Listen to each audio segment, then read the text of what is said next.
Hello everyone. Hope you have seen my previous lecture on nuclear physics, in which we have explained the nature, the constituent particles and the properties of nucleus.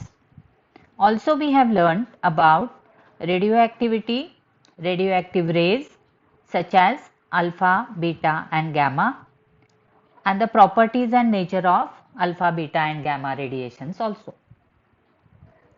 Now moving on further, today I am going to explain to you all about the alpha and beta decay processes in detail. Now see, for the alpha decay, in the last lecture itself we have seen that alpha particles are the ionized helium nuclei emitted by large velocities by the disintegrating nuclei. So they are represented as 2, Z number is 2, A number is 4, the helium nuclei. And all heavy nuclei with mass number greater than 209 are unstable with respect to alpha decay. So for the radioactivity to occur, the main cause is the instability of the nucleus. So therefore the mass number greater than 209, all elements, they undergo the radioactivity, and especially for the alpha decay, the heavy nuclei with mass number greater than 209, correct, the mass number greater than 209 are unstable with respect to the alpha decay. Then this emission is purely due to the spontaneous disintegration of nuclei. So it is occurring naturally in the universe.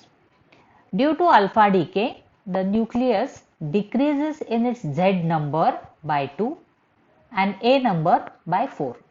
Okay, because 2He4 is removed from the nucleus. So Z number decreases by 2 units, A number decreases by 4 units. So we can represent this process as follows. So you have a nucleus X with the atomic number Z, mass number A. It decays with an alpha particle and converts into a Y nucleus.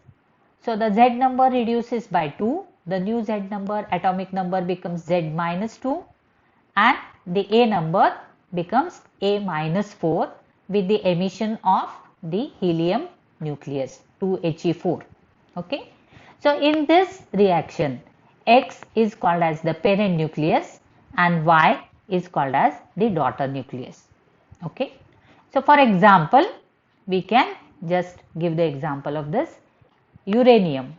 So 92 uranium 238 decays to thorium 234 with the Z number 90 and with the emission of the alpha particle.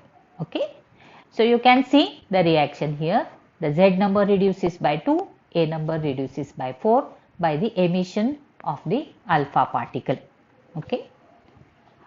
Then as the alpha particles, they are emitted and they interact with the matter, then we can explain the range of the alpha particle and energy of the alpha particle.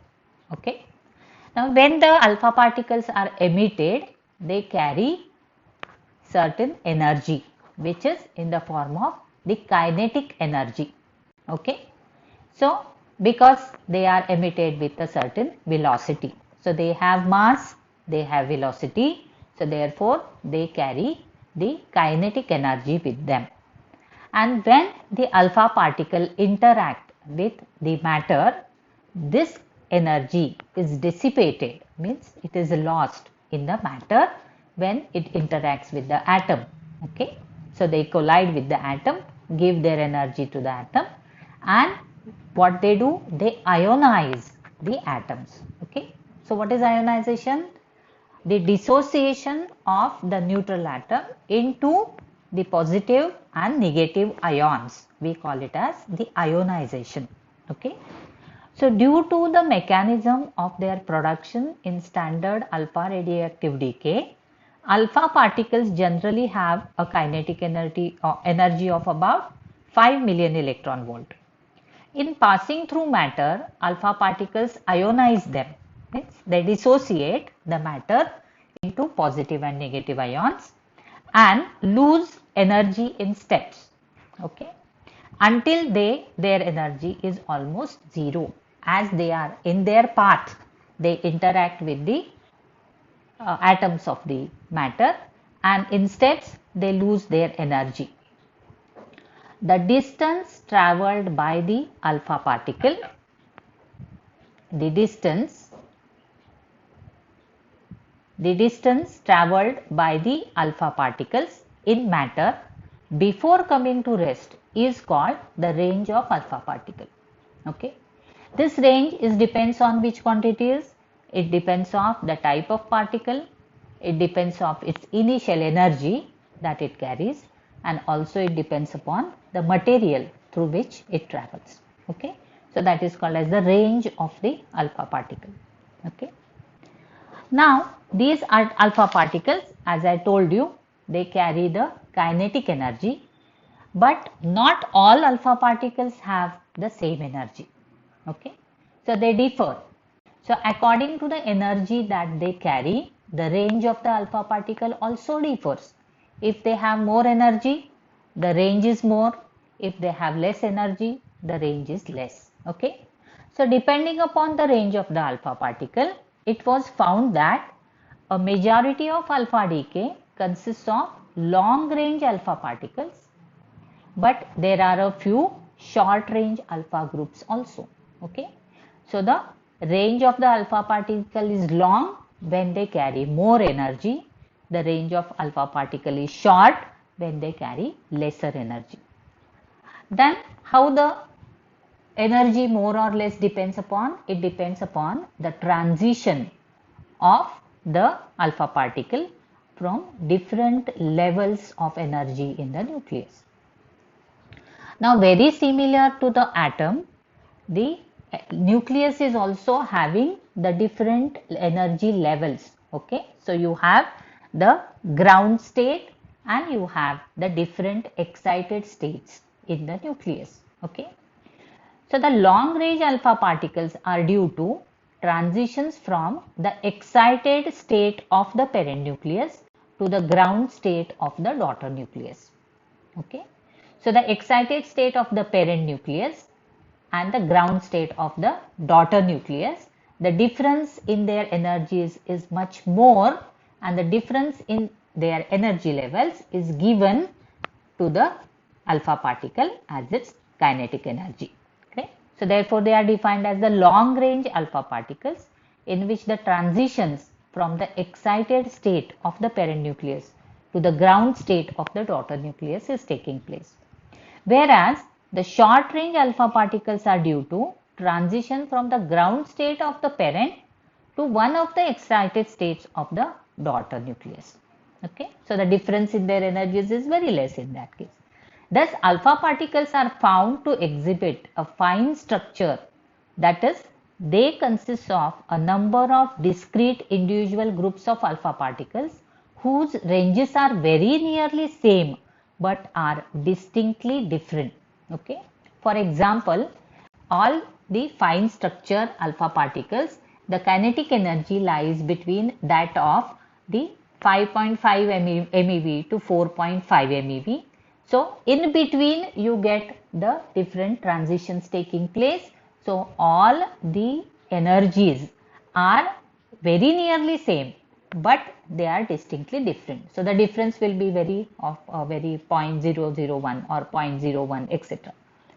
So this particular nature is called as the fine structure of the alpha particle. This nature is called as a fine structure of the alpha particle. Now we can formulate the relation between the range of the alpha particle, the energy of the alpha particle, and another constant which is called as a decay constant of the alpha particle.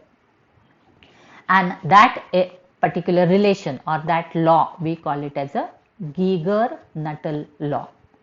So this Geiger-Nuttall law was given by obviously the scientists Geiger and Nuttall, and they have given this law by just getting the experimental data of different radioactive elements. Okay. So in the experimental study of the lifetime and decay constant, you know what are these? In the radioactivity you have studied the lifetime of a element and the decay constant of a element. Okay. Of alpha emitting substances, they have gathered the data of lifetime and decay constant of different alpha emitter substances. And Giger and Nuttall found a remarkable correlation between the decay constant lambda and the range R of the alpha particle. The formula is as follows. Log of lambda is equal to A log R plus B. So,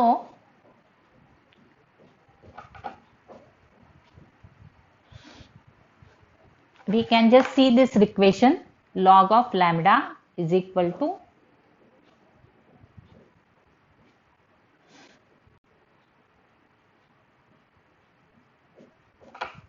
log of lambda is equal to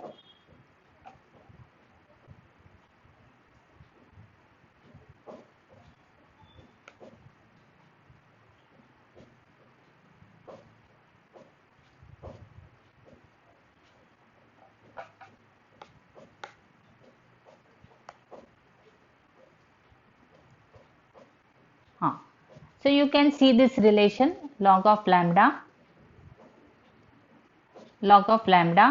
is equal to A log R plus B, and see this relation resembles y is equal to what?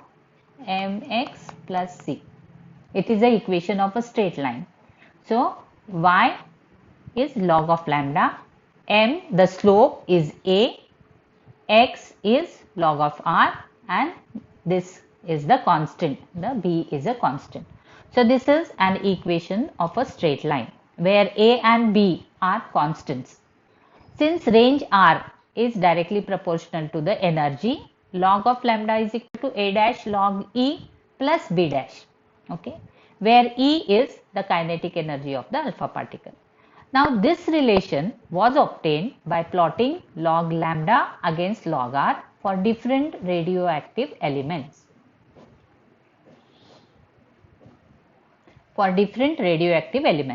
So when they plotted, so you get this kind of a graph. Okay, log of lambda is taken along y-axis and log of R is taken along the x-axis. Okay, so we get three straight lines. The straight lines verify Giger-Nuttall law. Okay, this is the experimental data they have collected and they have plotted the graph here. Okay, so you have three different series of the radioactive element series. One is the rhenium series, second one is the thorium series, and the third one is the actinium series. Okay, so you can see what is common in all this. So all these three lines, they are parallel to each other, hence the slope of the straight lines are same. The slope of the parallel lines, it is same. So hence the constant A in the equation must be nearly same for all series of the radioactive elements such as radium, thorium and actinium. But the constant B is different for different series. So first they collected the data of the decay constant for different elements and the range of the alpha particles emitted with the same elements, and then with that data they plotted the graph of log of lambda against the log of R, and they found that they are straight lines which are obtained for three different series of the radioactive elements, and from this they have formulated the equation, and that equation we have seen, it is log of lambda equal to A log R plus B, or log of lambda equal to A dash log E plus B dash. So this relation is called as the Giger-Nuttall law. Okay, so then we are going to define two definitions. One is the ionization, which I have already given you the definition of ionization. Any process that leads to the dissociation of a neutral atom or molecule into the charged particles called as ions is called as ionization. Okay, a positive ion and a negative ion. a neutral atom is dissociated to a positive ion and a negative ion. It is called as ionization. Alpha particles are highly ionizing because of their double positive charge, large mass, and because of relatively slow velocity. Relatively slow is in relation with the photons. Then what is the specific ionization? It is defined as the number of ion pairs produced by the radiation per unit track length. Okay, so it is a property of the material in which the alpha particles are traveling. So in the material, so for example, 1 meter track length of the material produces how many ion pairs? So that number is called as the specific ionization. So it is a property of that particular matter. So specific ionization. Then we just define what is the theory of alpha decay. We explain what is the theory of alpha decay. Now, while explaining the theory of alpha decay, we go back to the alpha ray scattering. Okay. So according to Rutherford's theory of alpha scattering, an alpha particle outside the nucleus experiences a Coulombic repulsive force. Why? It is because the nucleus is positive charge, alpha particle is positive charge, and there exists a Coulombic repulsive force between the like charges. So therefore, the potential energy of the alpha particle increases as the particle approaches to the nucleus. Okay. So it is a function of inverse, V is inversely proportional to R. So as R decreases, the potential energy of alpha particle goes on increasing. The potential at any point distance R from the nucleus on the alpha particle is given by, in electrostatics you are studying this, the potential. How you define the potential? V equal to charge of the nucleus into the charge of alpha particle divided by the distance between them. Okay.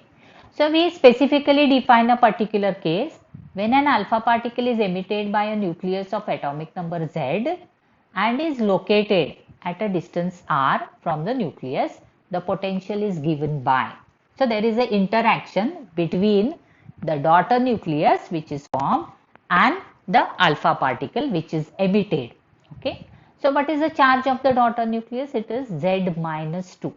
Okay, the Z number becomes equal to Z minus 2 into the fundamental charge, that is E. Okay, and what is the charge of alpha particle? It is 2. The number of protons in this is 2. So 2 into the fundamental charge E. Okay, so divided by 4 pi epsilon naught in SI units into the R, that is the distance between the two. So V is equal to, again we just reduce this equation to 2 into Z minus 2 into E square divided by 4 pi epsilon R. So from this equation, for the interaction between a particular, say, nucleus, all Z is constant, E is constant, 4 pi epsilon is a constant. So this V is a function of 1 upon R, function of R such that V is directly proportional to 1 upon R. So as R increases, as R decreases, what happens? V goes on increasing.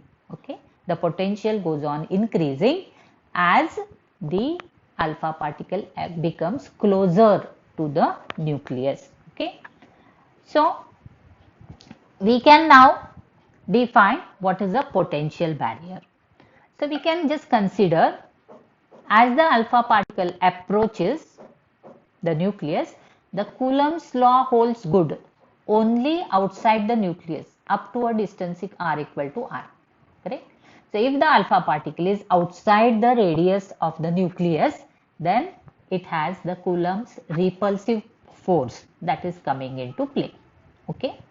Then the Coulomb's law breaks inside the nucleus, and hence at r is less than r, once the alpha particle is inside the radius, the alpha particle is bound to the nucleus and has a constant attractive potential over a distance r. Why? It is because of the nuclear forces. And in the last lecture we have seen the nuclear forces are charge independent. So there exists a nuclear force into the two protons, into the two neutrons, into the proton and a neutron, irrespective of the charge. Okay. So when the alpha particle is inside the nucleus, it is attracted by the nucleus, and the attractive forces are more than the repulsive forces, Coulomb's repulsive force. Okay. The attractive potential inside the nucleus is called the barrier potential, and its maximum value is called as the barrier height. Okay.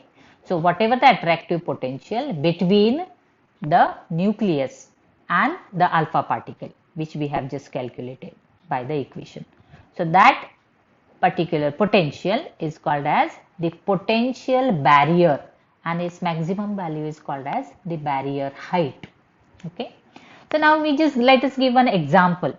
For radium, R is equal to 9.1 into 10 raised to minus 15 meter, E is equal to 1.6 into 10 raised to minus 19 coulomb, Z is equal to 88, then V equal to, we can calculate by substituting all these values, it is 27.8 MeV. That is, the potential barrier of radium is about 27.8 MeV, and thus for an alpha particle to penetrate or to escape from it, the kinetic energy required must be greater than 27.8 MeV. But it is found that an alpha particle emitted by radium has the kinetic energy only 4.88 MeV, which is very much smaller than 27.8 MeV. Then the question arises, how can a particle of lower energy than its barrier height escape from the nucleus? And the satisfactory answer to this question is given by Gamow. Okay.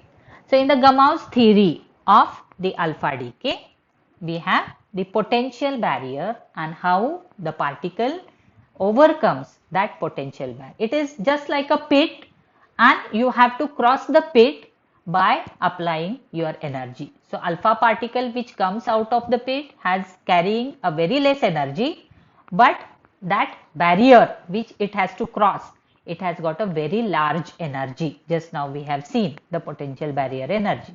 Then how a particle having lesser energy comes out of the nucleus or overcomes the barrier. Okay. So this interaction between a radioactive nucleus and an alpha particle inside and outside the nucleus may be represented by a potential energy curve as shown in figure. So we take the potential energy along the y-axis and the distance of the alpha particle from the nucleus along the x-axis like this. Okay. So for the initially the potential energy is equal to 0, and as the alpha particle approaches the nucleus, you can see here for larger r the potential energy is very small. You can see here the potential energy is very small.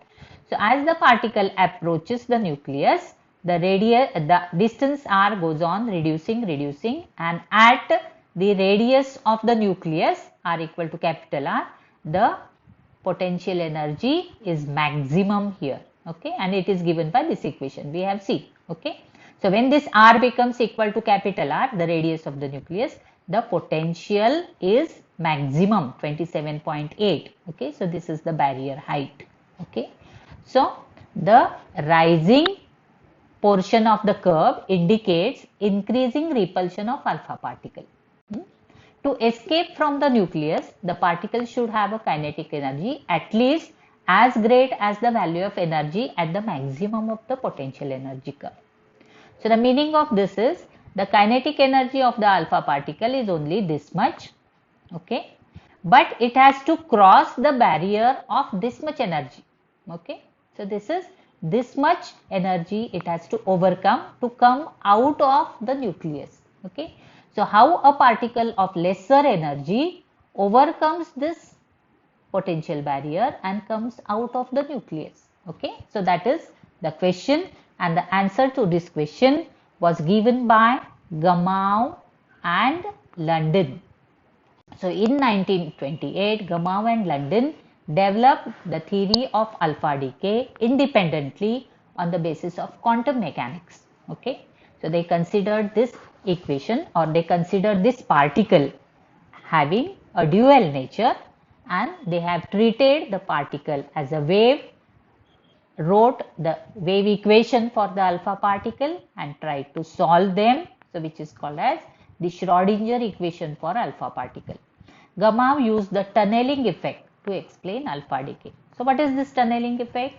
If the motion of a particle in the neighborhood of a potential barrier is treated wave mechanically by assigning a wave to the particle, that is, if the Schrodinger equation of an alpha particle is solved, it is found that there is a finite probability that the particle can leak through the barrier even if its kinetic energy is less than the potential energy represented by the height of the barrier. Okay. So the probability that an alpha particle leak through the potential barrier is called as the tunneling effect, and we can solve this using quantum mechanics and solving the Schrodinger equation. So you have to just study the qualitative part of this and how the Schrodinger equation is written and how it is solved, what are the eigenvalues, etc. You are going to study in your quantum mechanics portion.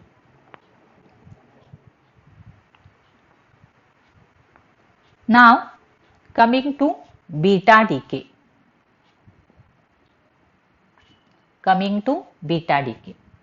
So but what is beta? Beta particles, in the previous class we have seen these beta particles are nothing but the electrons. Okay, whenever the electrons are emitted, we call it as nothing but the beta radiation. Okay, and a type, so we can define it as a type of decay of unstable nuclei in which the nucleus emits an electron is called as beta decay. So whenever there is electron emission, emits an electron, the process is called as beta decay. So there are three different modes of the beta decay. So beta decay includes all modes of nuclear decay in which the atomic number changes by 1 unit, either +1 or -1. So depending upon that, you have three modes of beta decay. The first mode is called as electron emission. In this mode, an electron is emitted from the nucleus. The nuclear charge changes from Z to Z+1. Okay. So in the electron emission, what is happening? An electron is emitted from the nucleus. Okay. So a negative charge is emitted or taken out from the nucleus. So what happens? The Z number becomes 1 addition positive. So the Z number becomes Z+1 because 1 negative charge is emitted from the nucleus. Okay. So this is called as the electron emission. Then the second mode is positron emission. So positron is what? It is the antiparticle of the electron. So a positron is emitted and the nuclear charge decreases by 1 unit from Z to Z-1 when a positron is emitted.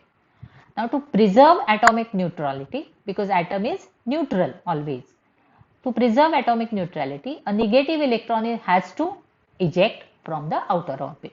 Okay, so therefore in the positron emission also an electron is emitted, but the charge of the nucleus reduces to Z to Z-1. So there is again a change of charge by 1 unit. Okay. Then the third mode of beta decay is electron capture. The nucleus absorbs one of the negative electron from an inner atomic shell.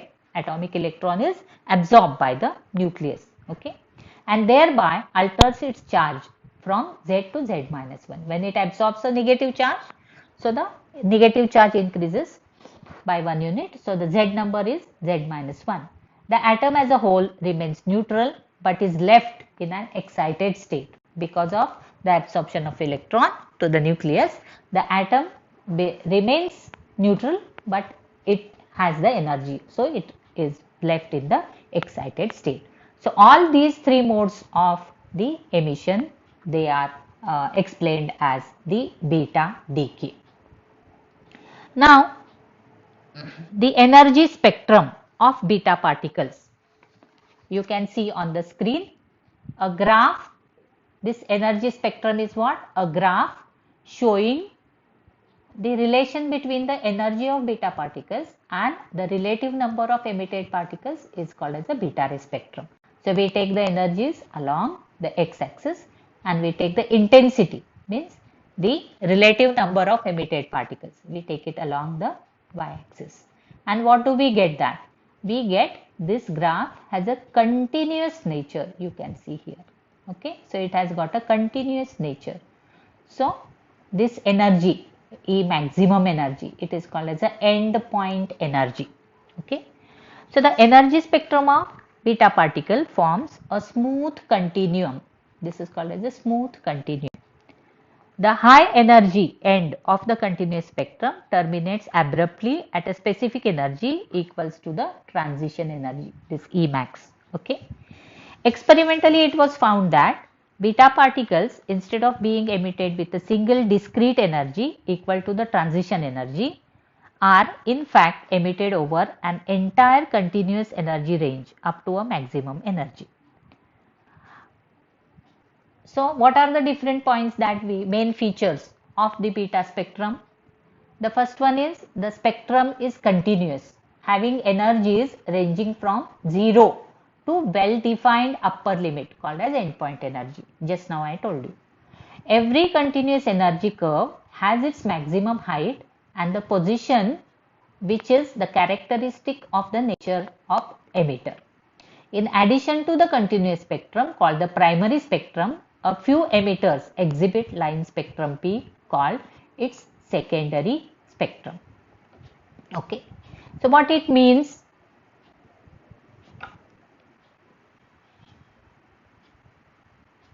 What it means? So it has got a continuous spectrum. We can see here it has got a continuous spectrum. Okay, so this peak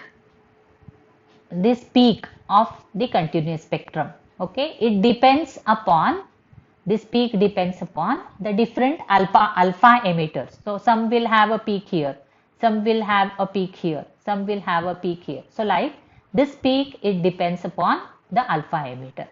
And also if a alpha emitter has only one peak, it is called as a primary spectrum. In addition to this, you can have the peak, like instead of one peak you can have 2-3 peaks like this. Okay, so you can have one peak here, another peak here, another peak here.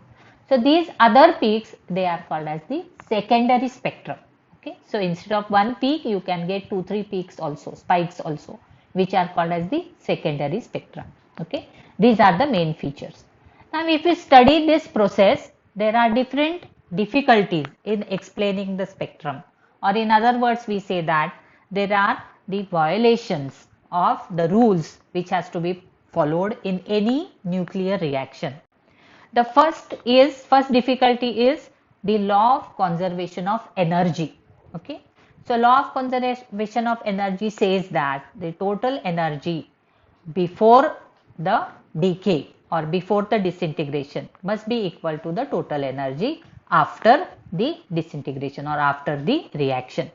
But in beta decay continuum, it was found that a parent nucleus in a definite state of energy emits an electron and leaves the daughter nucleus, which is also in a definite energy state.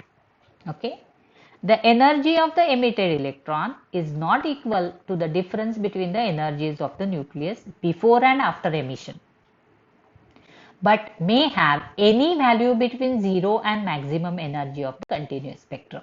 That just now we have seen. It doesn't have a one specific value, but it can take the value from 0 to maximum. Any value is taken. Okay, so there the law of conservation of energy is not obeyed. Okay, so that is the first violation. The second violation is what? If the parent nucleus is assumed to be at rest, its linear momentum is 0, because the linear momentum is equal to m into v. So if v is equal to 0, the linear momentum is 0, and if the nucleus is assumed to be at rest, its velocity is 0, hence linear momentum is 0.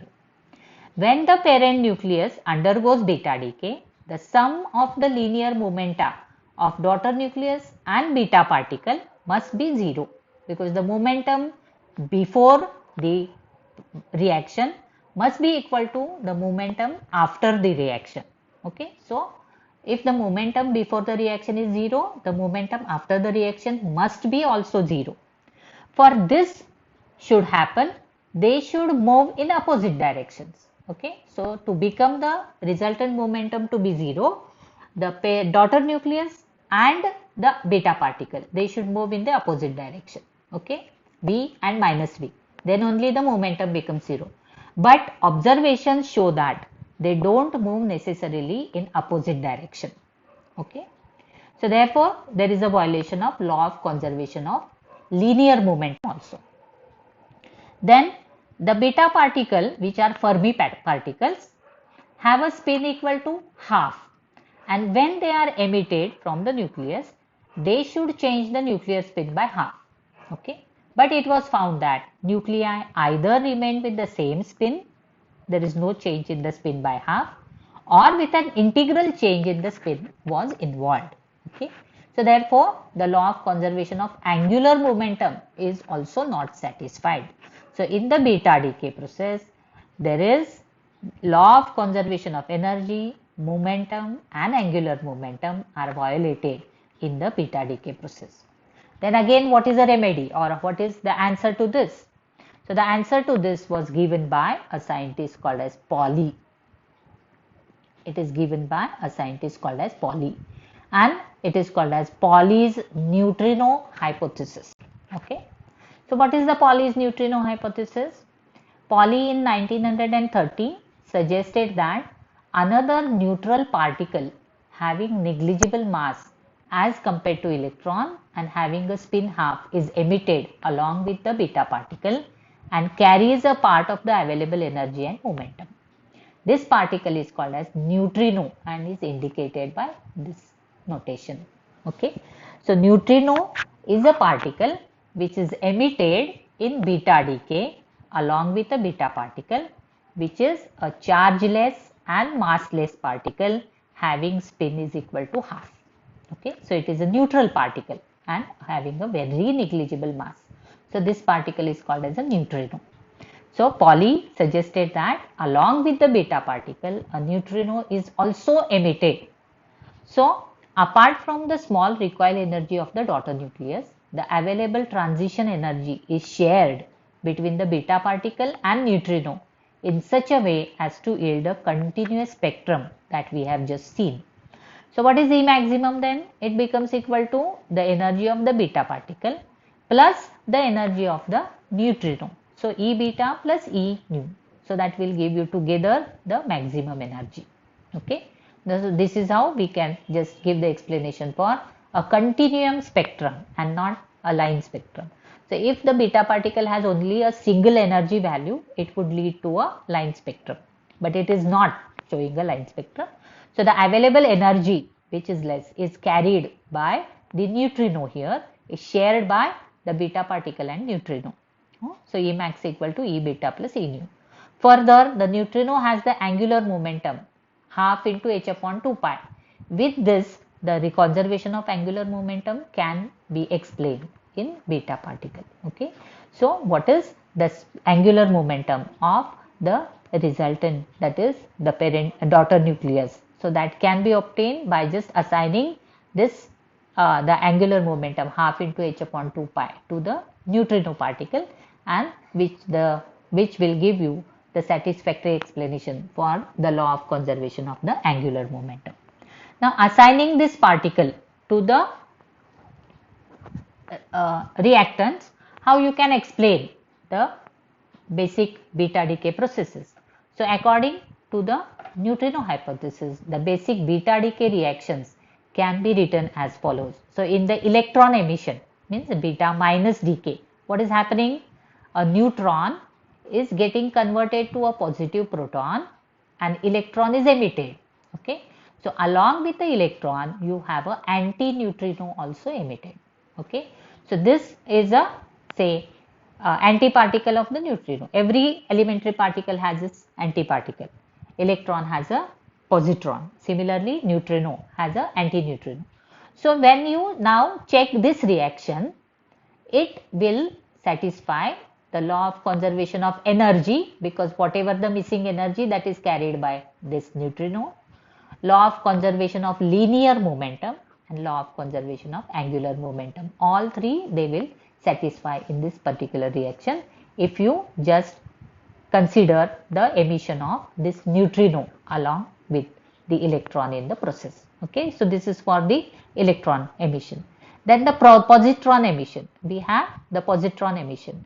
So in this, a proton is getting converted to a neutron and a positron, and plus a neutrino is emitted. So this also balances the law of conservation of energy, linear momentum and the angular momentum. In the electron capture, what is happening? A proton absorbs an electron from the inner shell, inner atomic shell. So it absorbs the electron. So this is a positive charge, this is a negative charge. When it absorbs this, it converts into a neutron, and again along with this you have a neutrino is emitted. So in all these three processes, we have a neutrino is emitted, which is a chargeless and massless particle having a spin equal to half, and using this neutrino hypothesis we can give the explanation for this beta decay satisfactorily. Even though as the neutrino does not possess any charge, it is very difficult to detect the existence of neutrino by any direct method. The particle, however, has been detected by the indirect method.